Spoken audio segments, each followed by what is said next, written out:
नमस्कार दोस्तों। देखिए आज हमारी क्लास जो है वर्ग एवं वर्गमूल अध्याय चल रहा है हमारा, जिसमें हम पार्ट 3 के तहत पढ़ेंगे कि वर्गमूल को हम हल किस प्रकार से करते हैं। देखिए यहाँ पर एक सवाल यहाँ दिया गया है और दो सवाल दिए गए। एक कंपटीशन एग्जाम में अक्सर पूछे जाते हैं, तो इनको सॉल्व कैसे करते हैं। 5-5 सेकंड वाले सवाल हैं, लेकिन यदि ये ना बने तो इनको हम सॉल्व नहीं कर सकते हैं। तो देखिए क्या होता है। सबसे पहले यहाँ पर लिखा है अंडर के अंदर 1 + x बटे 144 बराबर में 13/12। हम क्या लिखेंगे, यहाँ पर हमारा पहला काम है इस अंडर रूट को हटाना। हम लिखेंगे दोनों पक्षों का वर्ग करने पर, जब दोनों पक्षों का हम वर्ग करेंगे तो क्या होगा, अंडर रूट के अंदर 1 + x बटे 144 होता है और बराबर में 13/12 जो दिया है, यहाँ पर होल वर्ग होगा और यहाँ पर होल वर्ग होगा। क्योंकि यहाँ का वर्ग तो यहाँ के वर्गमूल को कैंसिल कर देगा। यहाँ बचेंगे x बटे 1 धन x बटे 144 बराबर में यहाँ कितने दिए गए हैं 13/12, अर्थात 13 का वर्ग कितना लिखेंगे हम 169 और 12 का वर्ग हम लिखेंगे 144। इतना समझ में आ गया। अब क्या होता है इसके बटे में जब हम 1 लिखते हैं तो 144 से कम 144 होते हैं, धन x से कम x होता है, नीचे का नीचे करते तो 144 से कम 144। यहाँ पर देखिए 169/144 दिया गया है, बराबर में यदि यहाँ पर हर समान होता है तो इसको हम डायरेक्ट छोड़ सकते हैं। यहाँ पर बचा 144 धन x बराबर में केवल 169, यहाँ पक्षांतर करके हमारा x का मान आ जाएगा। क्या से x यहीं लिखेंगे 169 माइनस कितने होंगे यहाँ पर 144 और x बराबर कितना आ गया 169 माइनस 144 घटेंगे तो हमारा मान 25 आ जाएगा। क्योंकि यहाँ पर x का मान निकालना था तो हमने निकाल लिया है। ठीक आया समझ में आपको। फिर इसके बाद देखिए यदि आप इतना नहीं कर पाते हैं तो इसका एक हम सिंपल लॉजिक आपको बताते हैं। यहाँ पर देखिए 12 दिया गया है, मतलब बराबर में 13/12। आप इन दोनों को जोड़कर भी ऑप्शन में देख सकते हैं। 13 धन 12 करेंगे, यदि ये जोड़कर 25 ऑप्शन में दिया है तो हमारा करेक्ट आंसर देखिए 25 आया है।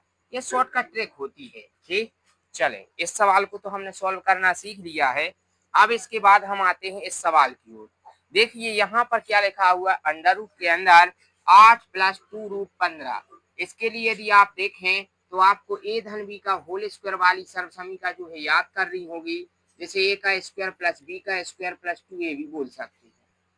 इसको देखिए आप, ये आपको ऐसा तोड़ना है, मतलब आप ऐसी दो संख्याएं सोचें जिनको जोड़ें तो 8 हो जाए और उन्हीं संख्याओं को गुणा करें तो 15 हो जाए।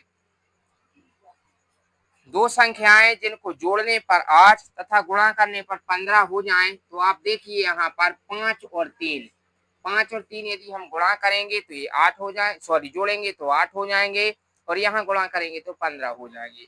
इस सवाल को हम लिख सकते हैं अंडर रूट के अंदर कितना, अंडर रूट के अंदर 5 धन अंडर रूट के अंदर करणी 3। 5 और 3 में टूटा है, लेकिन ये अंडर रूट में टूटेंगे और यहाँ पर हम होल वर्ग लगा देंगे।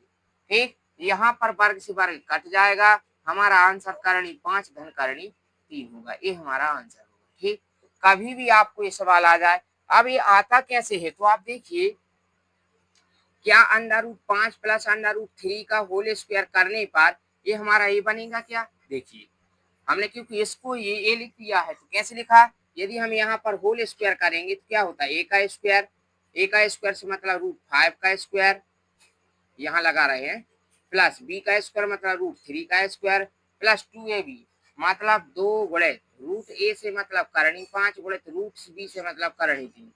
√5 से 5 कट जाएंगे तो ये 5, यहाँ से ये कट जाएंगे 3 प्लस 2 ज्यों के त्यों करणी 5 और करणी 3 का गुणा करेंगे ये करणी 15 हो जाएंगे। अब यहाँ पर हम देखेंगे 5 और 3 कितने हो गए 8 करणी 8 धन 2 करणी 15।